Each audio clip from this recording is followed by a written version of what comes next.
The year is 2005. 3 former employees of PayPal decided to create a new platform called YouTube. YouTube was then bought out by Google, my favorite company. YouTube then began to rise, become one of the most popular websites in the entire world, outcompeting the major giants of Facebook and iFunny. However, according to some credible sources, YouTube might be bad for the online ecosystem. Radicalism and people with opposing political beliefs may be present on this platform. This is bad and problematic for the mostly sane and reasonable users of this platform.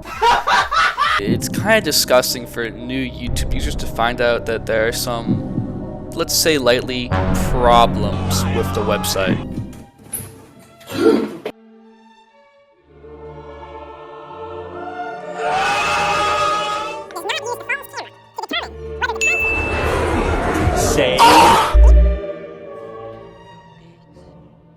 I have yet to hear a convincing moral or legal argument as to why possession of child pornography should be illegal. Still don't care. I still think that, like, zoophile. I don't think Froggy respects sex workers. To be clear, there is no infidelity, any kind of physical abuse at all. Make fun of someone because they're fat, autistic, or riddled with acne. This whole concept of this. One of the main problems with YouTube is the YouTubers themselves. Let's just say some of these people shouldn't exactly be role models for the youth. People like the gnome, the wheelchair guy, and pretty much half of popular YouTubers have done something stupid at one point. What a f***ing Nice person. Stream sniping. But we're not here to talk about them. Instead, we're going to be focused on the radicalization promoted by political YouTubers. Silly Billy.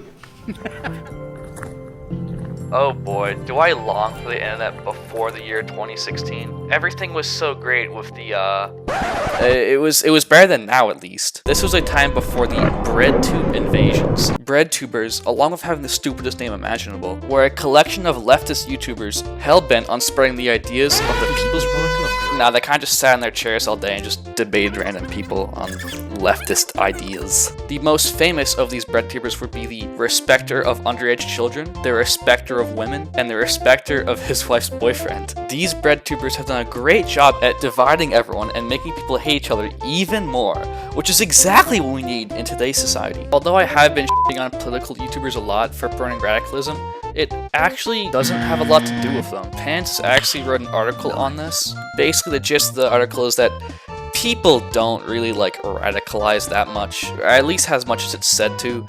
People just mainly just like watch what their political leaning is. Like, for example, center-right people watch center-right content, far-left people watch far-left content, and it's very rare for people to like radicalize and like a center leftist decides to start watching far left content and becomes like a communist or something. That doesn't really happen that much. People also like to bring up like stuff like the alt-right pipeline and like far-right radicalization, but the article also kind of says that this is stupid. The amount of people who actually watch far-right content is like 0, pretty much. Like almost everyone watches either centrist, center-right, or center-left content. Center-left's like the biggest, by the way. It's like the most users.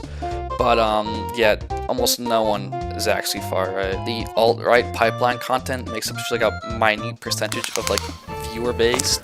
Ooh, that's kind of small. It's not even worth talking about realistically. A lot of people like to say that like YouTube is the reason why everyone's like so radical nowadays. Now, let's not shit ourselves here, okay? This radicalization definitely was here before the internet. Like, they just didn't really have a place to express their radical beliefs, but now they can sit in their little crusty gaming chair, uploading their like 50th half-hour long video essay on the Marxist analysis on femboys keeping down the working class. So, yet again, YouTube isn't really that bad of a place. A lot of the political YouTubers on there are kind of bad people, but like, who cares about them realistically? They don't really make up like a large percentage of the YouTube population. Radicals don't really make that much of a percentage either. Yeah, YouTube isn't really as bad as you think it is. Watch the channel.